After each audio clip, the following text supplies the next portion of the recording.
Bed. Love. Bed. Bed. Love. Beyond. Bed, love, beyond. Bed, love, beyond. Welcome to Bed, Love, Beyond, the podcast for the hopeful and the hater in us to discuss sex, love, relationships, and whatever's clever with like-minded people like you who are also in limbo with love like us. I'm Jennifer. I'm Miss April. And we're back. This is episode 148. Time waits for no one. Because it doesn't. How fast is too fast? So we're going to discuss like how fast is too fast for having sex in a relationship, getting married, first kiss, all those fun things. But first, our daily dish. Anything on your end? Nothing new really. Just keeping up with the news and not much. I don't know about pop culture. Not much going on. I don't know. Usual. I was really upset. I really felt bad for Wendy Williams today. I know I shouldn't because no one should, but I really felt bad for her. So the first thing I see when I wake up is that, like, Wendy Williams is an American talk show host if you're overseas, and she's known for basically running everyone's name through the mud, more or less. I guess that's fair to say. Mm-hmm. And she took a hiatus from her talk show because apparently she's in rehab.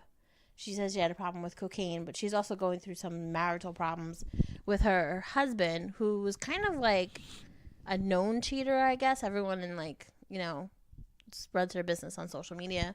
But they said today that she was sent to the hospital last night for, I guess, I don't know if you overdose on alcohol, but Basically, it said she was drunk. Right, she was drunk. I guess I had a little sympathy for it, too, because when I read that, my first thought was if my husband's side chick's baby was born, I'd probably be somewhere fucked up, too. Right. Not on coke, but I'd probably be drunk.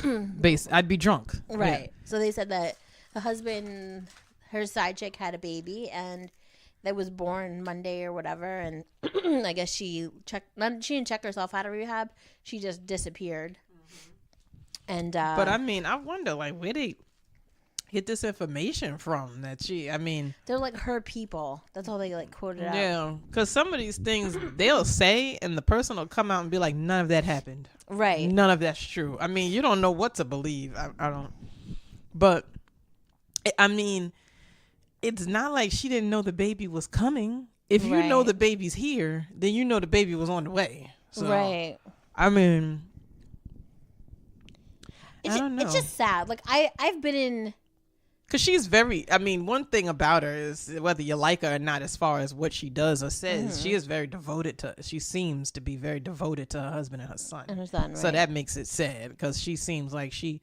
I mean, she doesn't seem... I mean, I don't want to say nobody don't want her. That's not true. But she just doesn't seem like she would cheat on her husband. No. I mean, so... She seems like that part of her life is very important to her. And yeah. I don't know why she just doesn't leave. And everyone's like, time to take off the ring, Wendy.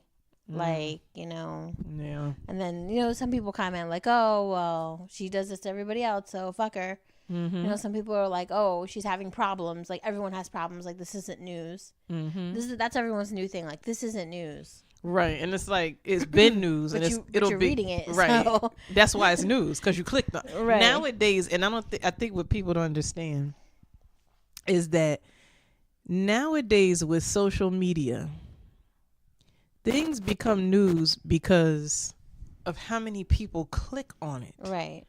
So if you clicked on it and you read it and you comment saying, who cares, why is this news? Well, most people just read the headline. Let me stop. They didn't click on it. They just read the headline and was like, why is this news? I'm guilty of that sometimes. Yeah, we all, you know, that's why the headlines they make the headlines stand out to you. But the thing is, pop culture, celebrity, it's always been news. Right. That shouldn't be a shock to you that this is news. This is Wendy Williams. She's a celebrity. Her husband's side chick just had a baby. You're following a gossip columnist. Right. It's news. The same thing, they said the same thing about the college scandal. Why is this news? Rich people been doing this. Well, it's news because they're rich and they got caught. And I'm sure you just got done binge watching Fuller House and Aunt Becky fucked up. And they should be plastered all over the news like anybody else who breaks the law. Right. What do people have to do for you to consider it news? Right. I mean, they did something illegal. They got caught. They're celebrities. They're on the news. I mean, it is what it is. That's the world we live in. I don't like when people play dumb. Why is this news? It's news because they're rich. Their kids didn't earn their way into those schools. It's kids that's homeless sleeping in the car with better grades than them. These kids have been in top-notch schools their whole life and still can't make it into these. And this kids living in their car and studying their ass off, and they taking their spots. And it should be news because it's preposterous. I saw an article that said I had to go to Rutgers because of... Yeah. I was like, fuck you. I went to Rutgers. I was like... A lot of people was like, you're being ridiculous. Rutgers is a great school. Right. Like, some people ain't get into Rutgers. Right. I mean... Somebody didn't get in the Rutgers. Rutgers can't let everybody in. I was in H&M today, and I saw a sweatshirt that said Harvard. And I was like, damn, like, I don't know if I'd want to go to a school, especially with, like, a degree like social work. I wouldn't want to go to a school just because of its name. Especially if I could buy the sweatshirt at H&M. Like, you just depleted any pride I would have had in Harvard if I've gone there. Because now anyone can buy this Harvard sweatshirt. I feel like Harvard and Yale and Princeton is really for law, business, medicine. Right. Like when you really want to be in your field and be top notch and be, you know, like and be in a field where as soon as they look at your resume, they're like, oh, that matters. Like if you want to be an English teacher, it doesn't matter that you went to Harvard. No. It's not going to matter. Like, you know, but if you want to work at the top law firm in Manhattan, it matters. If you want to go to the top Harvard Medical School, top medical school, it matters. If you want to work at the top firm on Wall Street, it matters. So it depends on what you want to do. If you know, trying to major in sociology, I don't know if you need to go pay $100,000 a year to be a sociology major. So I don't know. I felt bad for Wendy though today. I was like, oh, that sucks. Like, I've looked back at past relationships and people have like gotten married or had babies and I've been like, oh damn, that kind of sucks. Like it kind of like stabs you a little bit because you thought maybe at some point in your life that was gonna happen. But if my actual husband had a baby with someone else, I'd be like, oh, I'd be drunk somewhere. I really would. Drunk. I don't even drink, and I think I'd go get drunk. Right. I'd be like, April, go make some Malibu and Cokes or something for me. Right. I'm bringing it back. Like. I think I would say it before you say it. I'd be like, Jen, I know you don't drink, but let's go. Yeah, that's one of them days, bro. you I don't know what to do. You need a drink. Sometimes you just need a drink. Cause I mean that, but I understand. I never understood when people said that, but then I've had moments where, like, I've been like, I think I need a drink right now. I don't even know what it would do. Right. But if I like that relaxed feeling it gives me. Right. And I might need that right now because I'm gonna stab somebody. I think sometimes booze calms you down to the point where you start looking at things in a more calmer way. Like it might make you more emotional, especially if you don't drink. It might make you cry it out, but maybe that's what you need to do. Booze don't do that for everyone. It makes fucking people mad. Cocaine. Right. Like raw. Right. Like some people you might get angry, or some people it might make you cry it out. Like, you know, but. Not that booze or drugs is the answer, but sometimes you just need to calm down. Or sometimes liquor will do that for you. Just calm you down. I don't know. But I'm sure she'll get through it. I mean, hopefully pride doesn't stand in the way for her and she figures out what she wants to do. The one thing I like tell even like some of the clients that I work with, like, I mean, she has a kid, but her kid is older. Like, happiness is really about you. It's a selfish thing sometimes. Like, your child, well, her child's older. Like, your child's gonna be okay. Like, if he was a good father to her child before the infidelity, he should still be a good father. Like, there's no point. I wouldn't want to see anyone like live their life miserable. Yeah, that's just, its life is way too short for that. I mean, and it's at the point too. I'm not.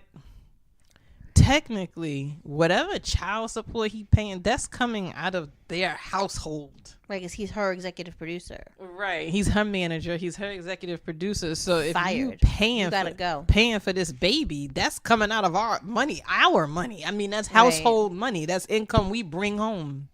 It's income you bring It's home. money that she makes for him. It's money you make, and I just couldn't live with that. And I'm like, go take care of your child, but you're gonna take care of your child working somewhere else on your own. And I just feel like whatever I would pay a lawyer to fight the case for, let's say, 3-4 years, that's what I pay him to go away. Right. I'm like, you could take this settlement, bro, because you know she's gonna have to pay out something. Right. Especially being married in New Jersey. So I'm assuming they was married in New Jersey. That's where they live. But I would say, you know what? Take this settlement. You take this $500,000 and goodbye.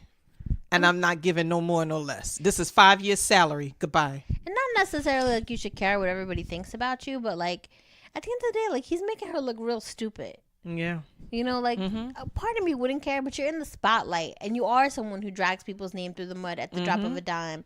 She had a whole fucking thing thinking that Kim and Kanye weren't gonna make it, and if they didn't make it by the end of the year or something, then if they did make it, she was gonna eat crow, and she ate the crow. Like she wishes bad upon people. And that's why sometimes I really do believe in karma, but sometimes she's like, divorce them. And sometimes it is the people that are so. It's like in regular life, Wendy does it and she gets paid for it, and she has a TV show and she's a celebrity, right? But sometimes there are those people in regular life that are just like, they ain't gonna make it. They're not good together. They're not this. They're not that. And that's usually the person whose relationships suck. That person that's sitting on the sideline like like saying all these negative things about everybody else, and that's usually the person who shit is like. You don't have to believe in karma. You don't have to believe in divine intervention. You don't have to believe in like that secret shit that what you put out is what you get back. Yeah. But at some point you should do like a check and balance and see if any of it has any validity, because I feel like it does. Yeah. Listen, we all sit there and be like, yo, can you believe this girl? What the fuck happened? Like we all sit there and like gossip a little bit, but like I've been really trying harder not to like talk shit about people per se. Yeah. Because like gossip is gossip, and at some point it's not right either. But like, and I've come to know when you don't know the whole story, you feel bad when you find out the rest of the story. Right. And I feel like when people come telling you something, this one did this and said that and did this, you never know. And I try to keep that in, although like you said, we still comment and we still have our opinions, right? But I try to 90% of the time, I try to catch myself like, I don't know the whole story. It's probably something else behind that I'm not being told. And then I don't want to like shoot nothing out. And then you find out the rest and you're like, oh, yeah, that's, damn. I see why she did that. Or I see why he did, like, I mean, some things is just blatantly jacked up. But I mean, sometimes you really, because I've heard gossip about myself and I'm like, that's not how that went. That's you don't even know the whole story. That's why you comment. But I mean, that's the world. And then I said to myself, well, I've done it, so whatever. Right. Yeah. So before we start our topic, I was actually thinking that I don't know if anyone's gonna write to us, but maybe you guys can help me, and if you can, write in ASAP. But I've been told like different things. So I told you guys that my niece had a baby. My niece has been on the show. I told you guys that my niece used to be I used to be her guardian. Her wife is not acting up, but I feel like her wife isn't being responsible. And I feel like her wife's mother, who is now her mother-in-law, is kind of just like reckless. And everyone in the family has this like gut feeling that something shady is going to happen and that her family is going to try to take the baby from my niece at some point in life. Like everyone kind of just sees the foreshadowing passing over every once in a while. Minor threats have been made under like juvenile arguments. And everyone's telling me, like, not to get involved. Well, most people are telling me not to get involved. But I have this, like, maternal instinct towards my niece. Even though I've only been was only her guardian for, like, a short time. Like, I just feel this need to, like, protect her. And not like I'm going to go down there. And as an aunt. Yeah, I'm not going to go down there and beat anybody's ass. Like, let's be realistic about this. I'm 4'9" now. Like, it's not going to happen. But I do feel like I would like to, especially if something pops up, like, sit down and just say, listen, like, number one, like, you need to know that no matter what threat you throw at her, like, we always have her back. So you can sit there and talk about your dad's bank account all you want, but we will have her back if need be. And two, like, you two I don't know if they didn't know what they were getting involved in or what was happening or what was going to happen. Yeah. But I don't feel like I mean, I feel they didn't think out any. No, yeah. they just didn't. And I don't Very feel impulsive. like they understand like, and it's not so much even my niece. Like my niece is like blowing me away. I think she's doing a really great job for what she's been, put herself up into. Mm-hmm. She got a job as an EMT now. She's doing that. She's taking care of her son. She's making sure he has everything he needs. Her maternal instincts are on like full blast. Mm-hmm. I just don't feel like her wife's are. And I know at 21, like, how will they be? Yeah. Like, she'll be 21 in a couple months. Like, 21, I was like, oh, I can get into clubs, like, for real now. Nice. I don't know. I was like, yeah, all right. And I think, and too, as long as she knows, that's what's most important, too. As long as she knows, you have her back, your mom, everybody has her back. That's what's most important. You know what I mean? I don't know. I just have a feeling, like, something's gonna, like, her...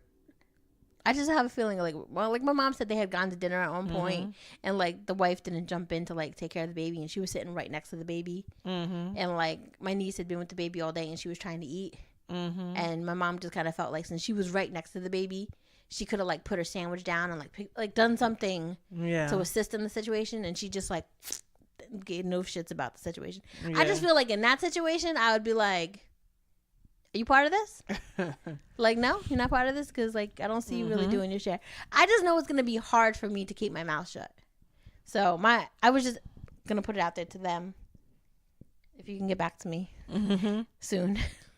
Before. And at the end of the day, I mean, unless you have, I don't know if y'all watch How to Get Away with Murder, but unless you got Jorge Castillo connections, you're gonna have a hell of a time taking a baby away from the natural mother. Right. Like, there are people with addiction issues that don't get their kids taken away. Right. So if you getting up, going to work, regular, normal functioning person, you're gonna have to move mountains, pay the judge, pay the prosecutor, pay everybody to take that kid away. So you can make all the threats you want, but your money got to be hella long to pull something like that off. Her dad's a landscaper. I mean the state they live in, you never know with those laws. But still, I mean, justice is not ripping babies away from the mother. It just doesn't happen. It doesn't happen. It shouldn't even be said, though. No, it shouldn't. That's my beef. It shouldn't. Like, be it shouldn't said. even come out of your mouth. And I think that's just something that's like a little like elitist privilege thing that just gets thrown around. But at the end of the day, call a bluff. Right. Do what you got to do. So I'll keep you guys posted about that. We'll see. Let you guys know in the next month or so. So we're talking about how long do you wait before blank? What's the first one? Sex, marriage, owning a home together, moving in, keys. Not necessarily moving in, but keys. Keys, yeah. I don't remember how long it was before I got a key to my boyfriend's place, but then I felt like guilty. I was like, oh, was I supposed to do this? Yeah, because you don't really, So let's start from the beginning. So you meet. Okay. You like each other. You're dating. It's been, let's just give it. Weeks? A month. A month, okay. Month and a half.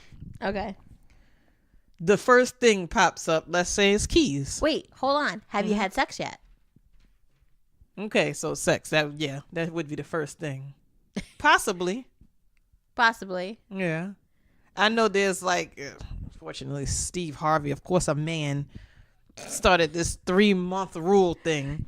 My issue with 90-day rule, my issue with that, I think, first of all, it's age appropriate. Right. I think if I was 45, I'd have a 90-day rule. Really? I think if I had 2 baby daddies, I have a 90-day rule. Okay. Because I'm not trying to have a third baby daddy. Okay. So my thing would be at this point. I thought you were going to say younger. I'm surprised. I would, yeah.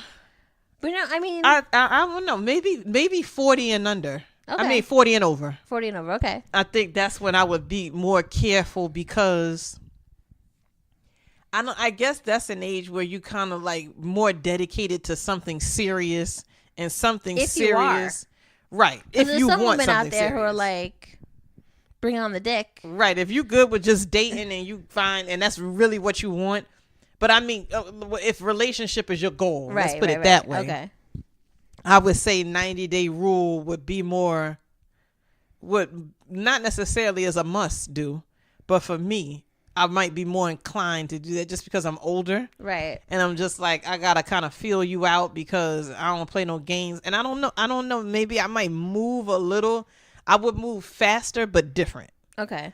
Because it's like at 40, if I'm not married and I want to be married, it's kind of like I'm not playing. Right. Like, I'm not playing around. Like, let's not date and see where this goes. Like, I'm not really, like, do you want a relationship or not? Like if I had to get into another relationship at this point, which anything can happen, I probably would want to wait too. One, because like, not that I've never been like super obsessed with my number.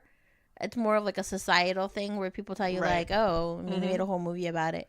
Like, you know, adding another notch in the belt. But yeah, I think that would be the whole thing. Like when I broke up with my ex-boyfriend before I dated my current boyfriend, I didn't sleep with anyone except for him. Yeah. Because I was just like, I've met people, I went on dates, but I was like, nah, I'm not laying down with you. Like, because as you get older, you get much more selective about stuff like right. that. So I definitely think, and I think too, if I had more than one kid and more than one father, that I would definitely say, you know, all right, I'm not trying to get on baby daddy number 3. So let's pretty much, I mean, I think at that point I'd be ready to wait till marriage.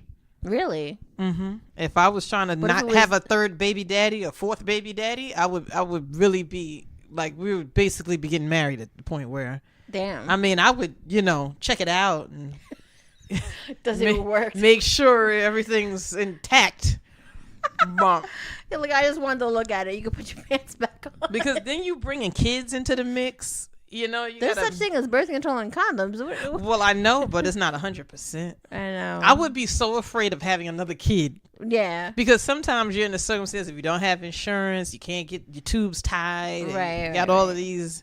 Or you might want another child. Some people are young in that situation. Right. And you can't get your tubes tied. And you might be willing to have another child with the person, but not after I've known you for 6 months. Right. Or not if I don't know that you're dead set serious on being a family with us, all of us. Then I'm like, okay, like let's get to that point then. But you don't want to be left again with another kid. And some guys who have kids don't want any more kids. Right. You know? Right. And it's like, I just wouldn't want to be left again with another kid and another mistake, another failed relationship, and another baby. So what would you say to people under 40? Like, what do you think their wait time should be?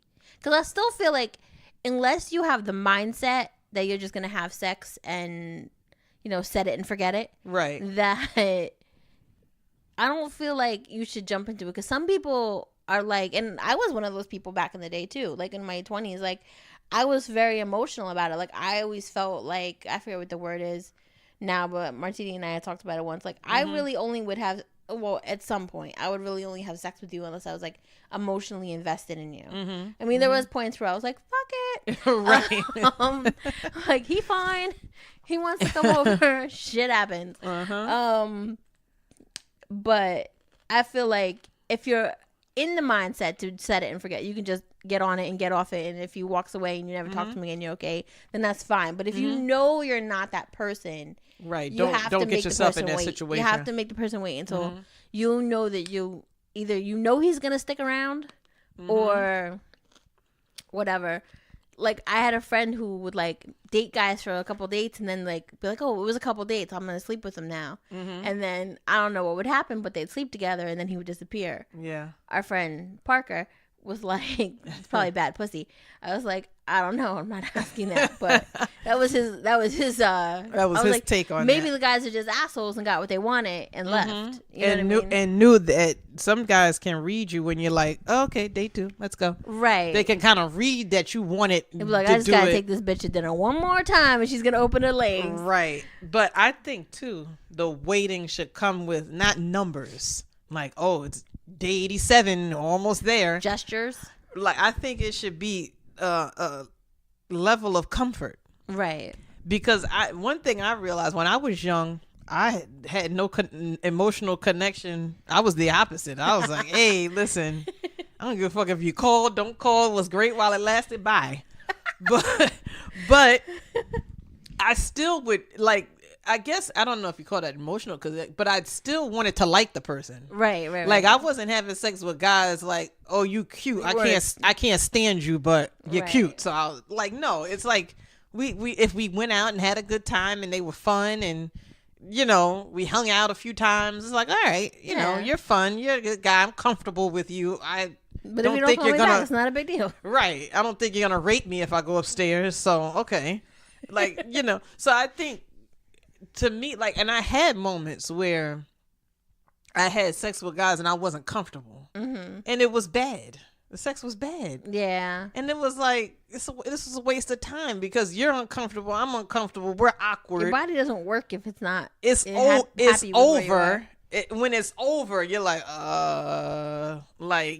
he wants to go, but doesn't want to look a certain way if he goes. Like, and then you don't know what to say. I don't like that. Like, I want it to be a situation where we really like each other. We're comfortable with each other. And we're gonna just roll over and cuddle. We're gonna get up, meet, make a sandwich, and sit there naked and watch Netflix. But I don't want it to be. I want it to be that level of comfort. I don't want you to come and schedule your Uber. Right. Well, lock your door. My Uber downstairs. But yeah, I want it to be a level of comfort where we both have a understanding, possibly unspoken, that you're gonna stay. That was one thing I always had a thing with, like. If you couldn't stay, I didn't want to sleep with you. I felt a certain way about that. Right. If you're jumping up, putting your clothes on. No, I didn't like that. I definitely didn't like that. And I had a couple of moments where the guy jumped up, put his clothes on, was ready to go. And I jumped up, put my clothes on in some instances. Mm-hmm. And I thought about it. I'm like, I probably shouldn't have done that. Cause I think I did that like once or twice to somebody. Yeah. That's why I probably shouldn't be here. I was like, do you want me to drive it back to the train? And I think I had situations where I went to a guy's house and who lived like somewhat far. I know one situation in particular, he lived in White Plains. And I wasn't comfortable. And I was like, I just want to chill. And he was like, I don't really see the point to come all this way and not have sex. And I was like, to hang out. That's the point. He's like, but you came to my house. I was like, we can leave. And go to a bar or a club. I mean, we can leave. We don't have to be in your house. You invited me here. Put a movie on. Why we gotta make a steak? What's going on here? But I guess that was the purpose. Because he came to my house. We didn't do anything. We ate. We went and got something, brought it back, ate, watched a movie, went home. And I'm like, I thought we were gonna do the same thing. Yeah, just because we were in a different state, we have to. Because I came to White Plains, but fuck out of here. And it was almost like he felt like I was playing him. And I was like, wow.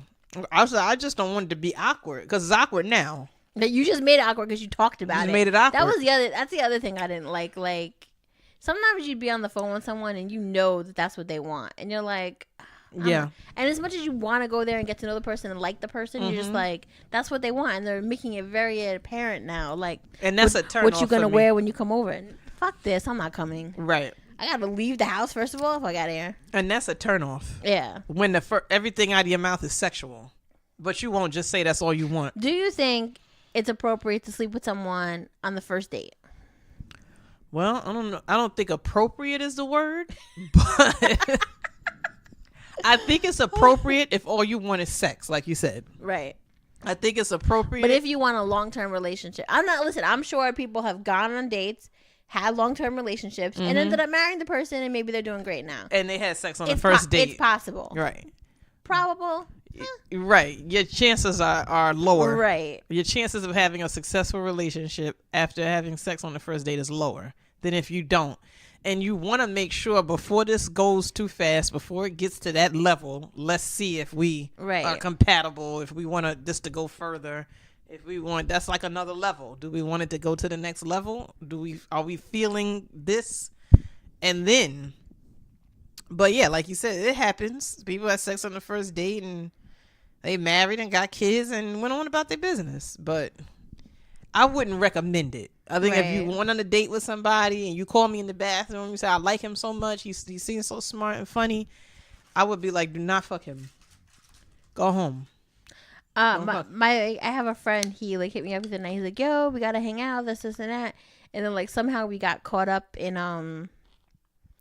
somehow, I don't know, I guess he pressed a button and he like secret conversationed me on Facebook.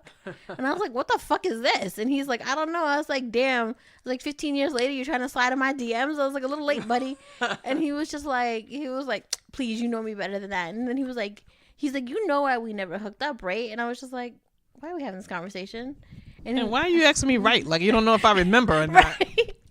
And I do remember, though, because on our first, like, alleged date, he said to me, he's like, I'm not going to kiss you. I said, okay, cool. High five, bitch. He was like, my friend told me that, because I guess he was going on a lot of serial dates. He was like, not to kiss you. And then, you know, maybe something good would come of this. And I was like, okay. And that's how we kept things. And we ended up being like best of friends. And he's like, I'm glad that I took her advice and this and that. And I was like, yeah, because then once I got to know you, I was like, yeah, that wouldn't have worked. Right. like, yeah. And guys have to be careful about walking that friend line. Right. Because if a woman thinks that you friend zoned her, she's gone. Right. And you've possibly lost her. Right. As a potential romantic. Yeah, I didn't know what it was the first time, and I was just like, okay. I was like, whatever. I think we might have kissed at one point once because we were both like, oh, let's see what it's about. And then we just kind of like just stayed friends, and we have bonds over certain things, and that's so much better because like as I got to know him as a person, I'm like, you're a little bit of a playboy. Like this wouldn't have worked. Right. Yeah. Like, and I would have probably gotten really hurt at that stage in my life. Right. So I'm glad that it was the way it was, but I mean, it was some things is just meant to be a friendship. And, right. But at least if you wait, the point is, and the rest of we're talking about, if you wait a little bit, you get to see what it is. Because there's some people who I like had relationships with, and I was like, I would have probably been better off keeping that person as a friend. Right. He would have been an amazing fucking friend, and we did all this love and sex and other shit, and it's terrible now. So, I mean, but again, it's up to everyone's discretion. That's just where we're at with it. So, sex. I would definitely say when you're comfortable. When you and the person really comfortable around each other, where it's like a natural thing. It's not a forced, awkward. Right. Well, we might as well because we sitting on the couch and we having wine, so we might as well. I don't know if me and my current boyfriend had a conversation about it. I don't remember if we did. It might probably because we're very awkward like that. Should we do it? I don't know. It was weird. I think we definitely waited though. We definitely waited like a month or so, and then we're like, oh, okay. Now's a decent time to do this. But I think the time changes as you get older too, because you should. I mean, everybody don't, but you should become a better judge of character. Absolutely. And people's intentions. You should kind of get that a little quicker.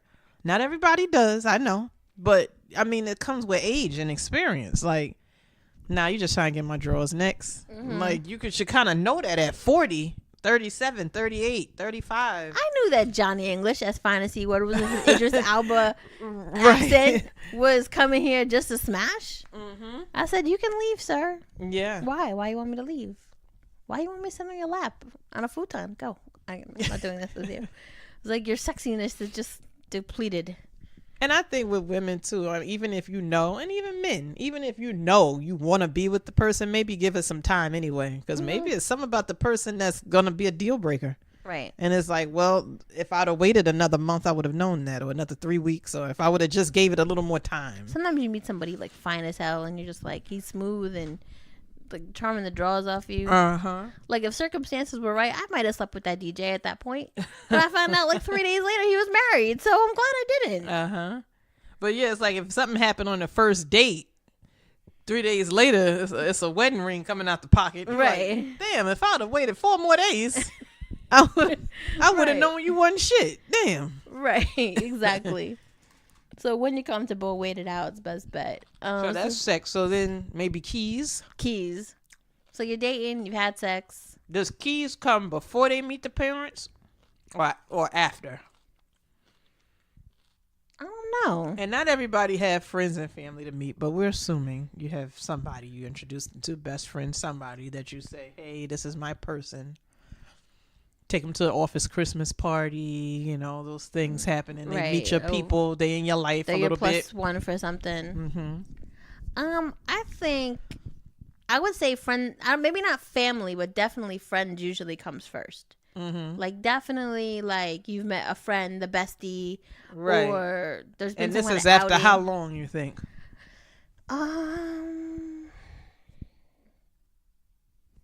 I think your friends, even after a couple dates, I can see Yeah. bringing them around friends. Yeah. Like, hey, all my friends are going to this bar for this thing. You know, I want you to come with me. Right. I mean, something casual, not like a formal sit-down dinner. Like, we're Right. going to go on a double date, taking you on to somebody's wedding or something. Right. Yeah, I mean, and I don't remember when I met my boyfriend's parents. Oh, no. I met my boyfriend's father, though, like on our third date.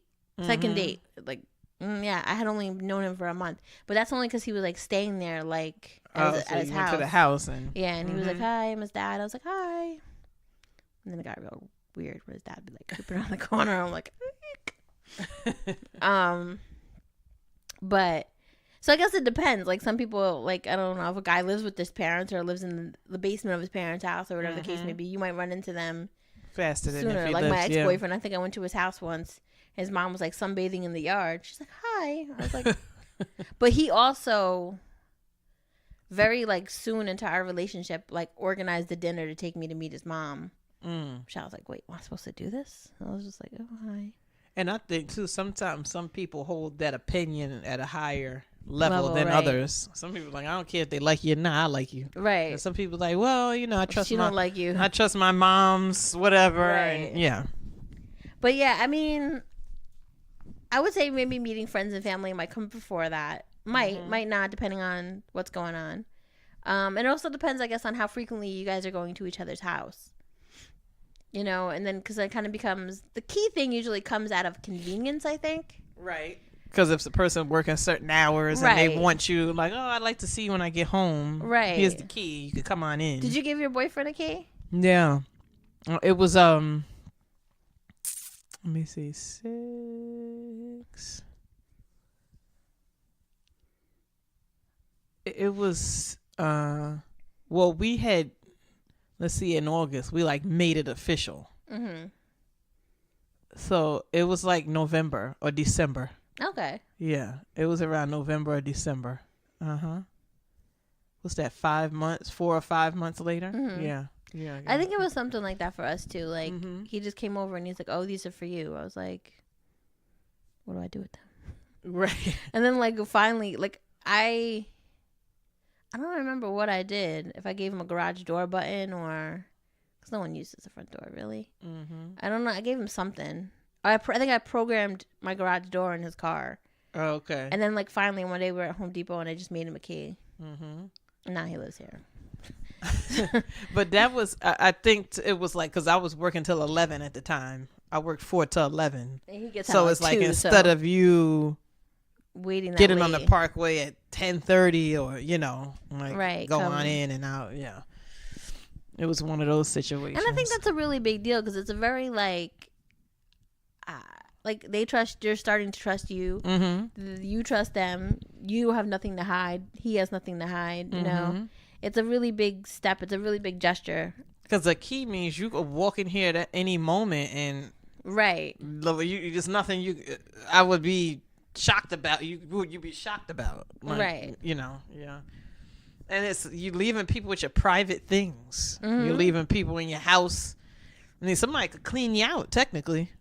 I mean, but you know, and you leaving. Some people keep cash in their house. I mean, you're leaving people with your really private, you know, with your stuff, diaries, iPads. Yeah, leaving your Facebook open. I mean, I mean, at that point, you're saying I'm good to go. So, I mean, it is kind of like a big deal as everyone makes it. It is that big of a deal. Like, but at the same time, I wouldn't just go out giving keys if you don't even really like the person. Like, yeah. I don't know. That's weird. I wouldn't do it to someone I didn't trust or anything like that. Yeah, definitely. My boyfriend's an addict. Here's the key. What happened to my flat screen? So keys is next, and then moving in together. Moving in.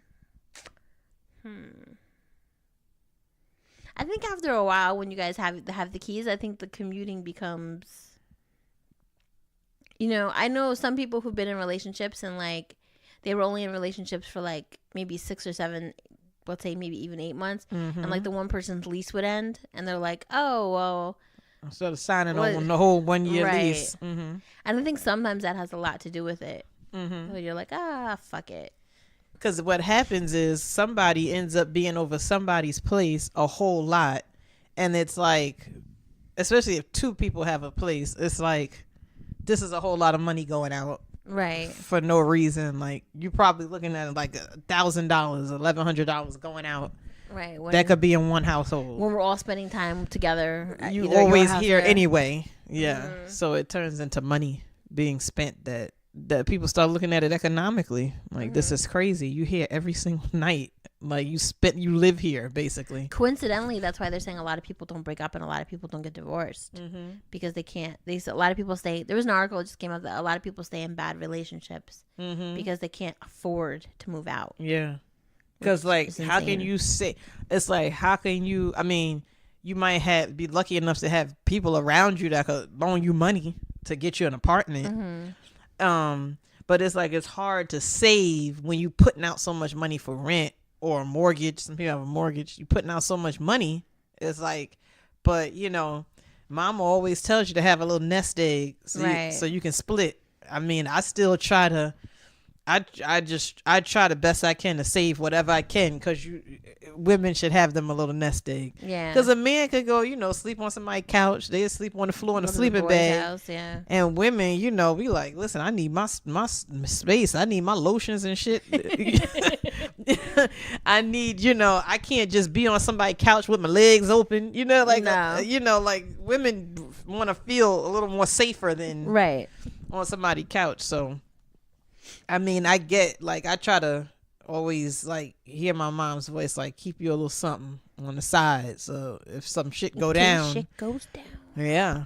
And so, but I get that because if I were to break up right now with my boyfriend, we can't move. You can't break your lease. The landlord don't give a fuck. Right. They don't care if your boyfriend cheated. They don't care if y'all don't love each other no more. You signed a lease. That is the worst. And I've stayed, like, my last relationship, he stayed like a month and so it changed because he didn't have any place to go. And I wasn't going to kick him out. We just slept in separate parts of the house. Mm-hmm. I think with Brooklyn, he moved out, but he gave me the money for the last month's rent. And I had a party. It was a good one. Mm-hmm.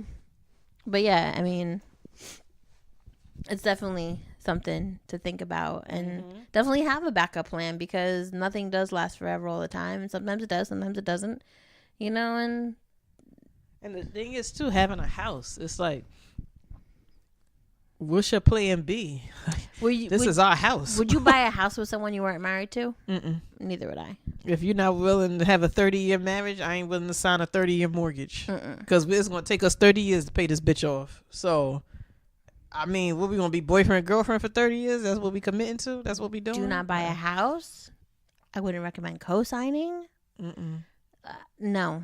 I don't even know if I would co-sign for my own husband. To be honest with Right. you. I would be hesitant. I'm like, what am I I ain't co-signing for no damn Bentley. What you getting?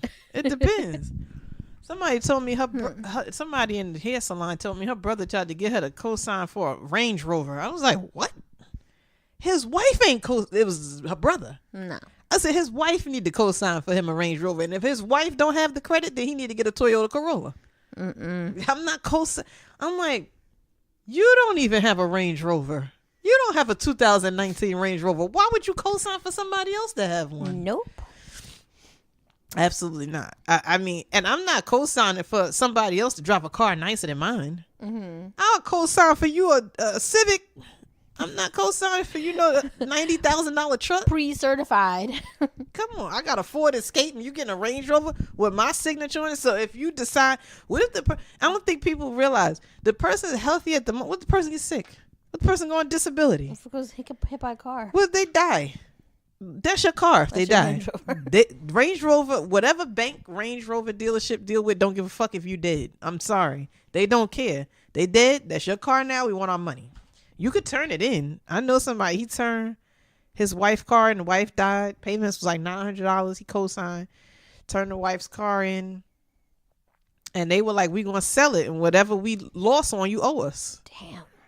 And if not, it's a repossession.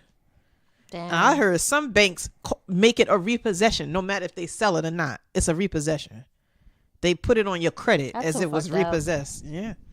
Because it's like you signed a contract to buy this car. You bought it. And you're like, nope, I bought it, but I don't want it no more. And you got to take a loss on it. And they're like, no, we all taking a loss on this. But, I wouldn't recommend, like you said, co-signing, buying a house. If you're married and you co-sign for your husband, I guess. I mean, if something happened to him, you're going to help him pay anyway. Right, your dad says that. Yeah.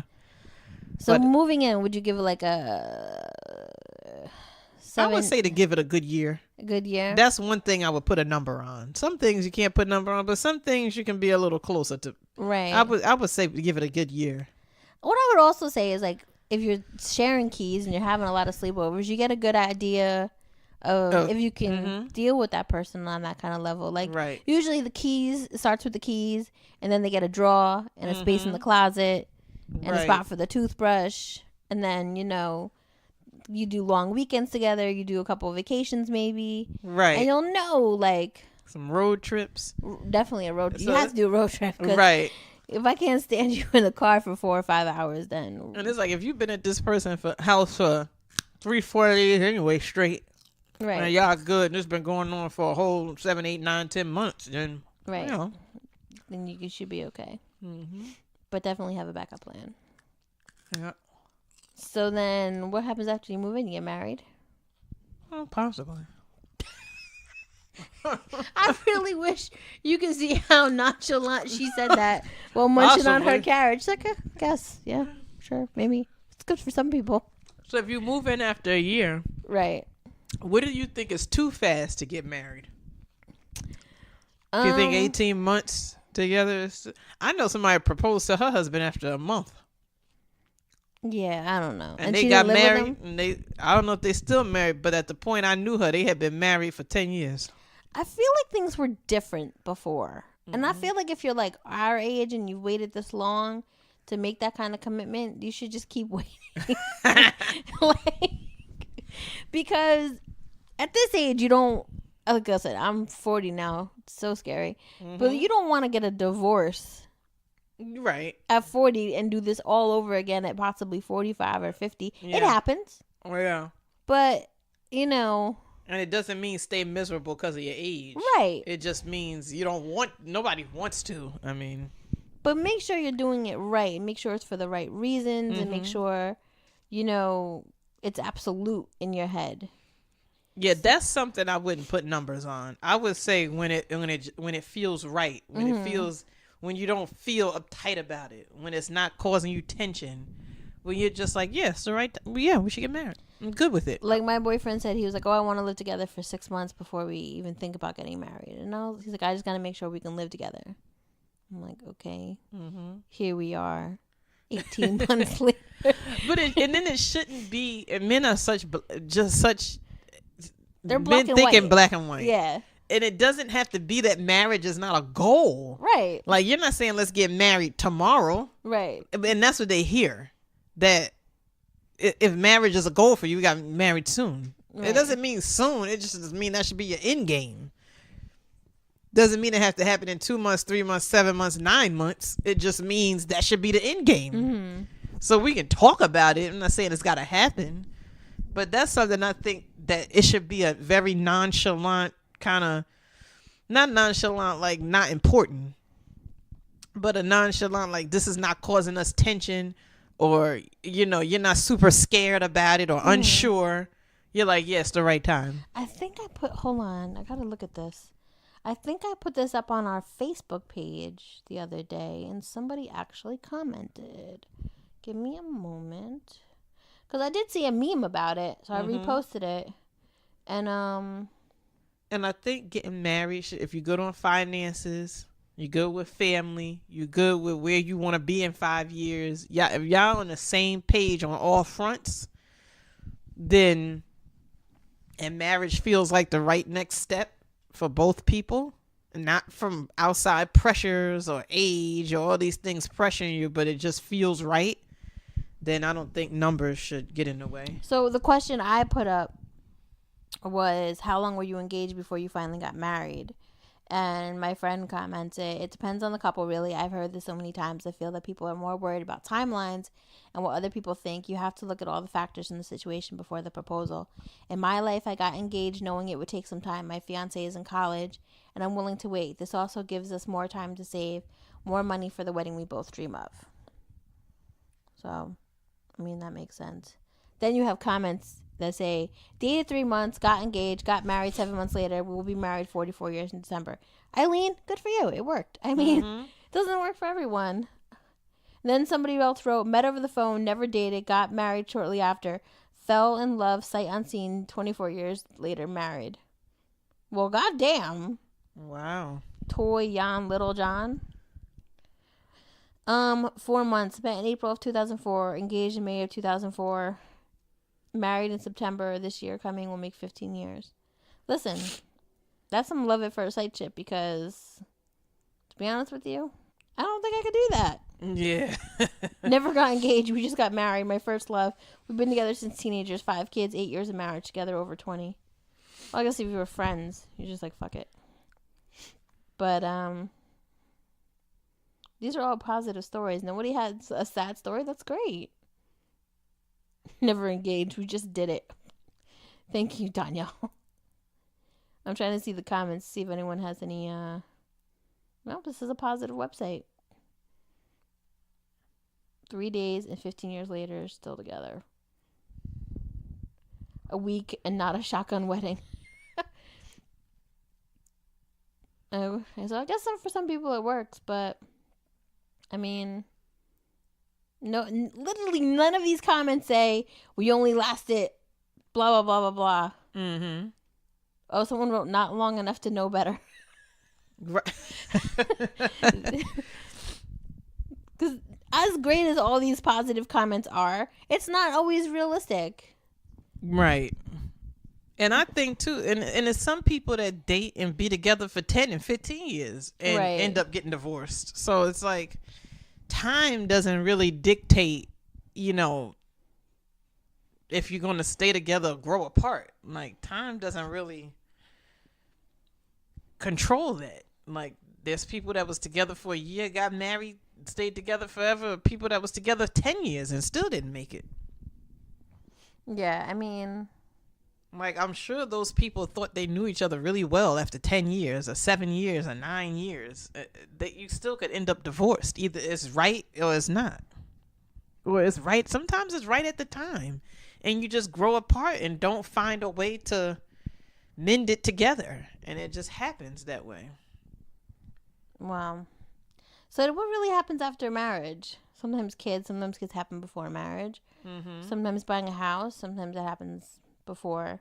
Usually if people have like the whole formal wedding thing, I feel like they usually buy a house sometime shortly after. If they have a big wedding, they usually use that money sometimes for a house. Sometimes parents give to us. Mm-hmm. And I think kids, I think people have to be very careful to not let parents, because that's usually who's doing it, who wants grandkids, put that pressure on you after just getting married. It's okay to enjoy each other, enjoy, being newlyweds, enjoy traveling or doing whatever you do together. You don't have to feel like marriage, house, kids. Right. And it's some people, that's like society has just like conditioned people, marriage, house, kids, marriage, house, kids. Right. And it's like people go, and I think sometimes that can ruin a marriage. When you're so conditioned that things are supposed to be a certain way. Well, it's 2 years, we don't have kids yet. It's 3 years, we don't have kids yet. We're 30, we don't have kids yet.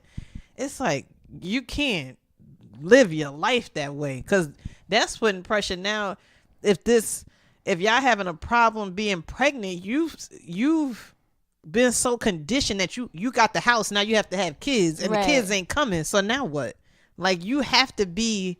And when you're stressed like that, they're not going to come. They're not right. And it's like, you don't know you can't have kids until you try to have kids, unless something happens medically and Right. But if it's your first time trying, if you're 28 or 30 or whatever, you don't necessarily know until you're trying. So now that y'all so condition that we have the house, we're married, we have to.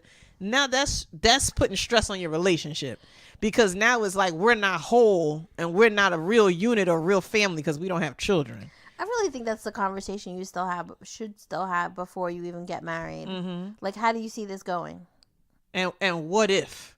Like, right. I think that's a good if. What if we can't? What if I can't have? What if you can't have? What if one of us can't produce a child?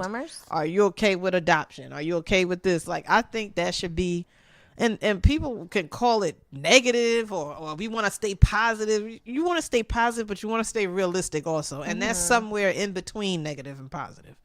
You have to be realistic. Like, what if I can't have kids? What if you can't have kids? Are you willing to adopt?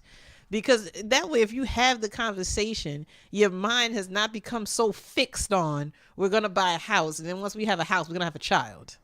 You can't plan life like that. You might not be able to get a house that easy either. I mean, right. It's not an easy feat. I mean, you might have the money for the down payment, but, you know, a lot goes into buying a house. You have to look at the school district. You have to look at, you know, especially if you want, you know, kids are on the plan. You know. So you have to stop, you know, people have to stop.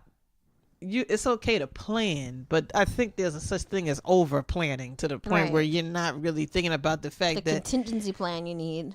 And some people can get things so planned out and stuck in their heads that it's hard to stray away from.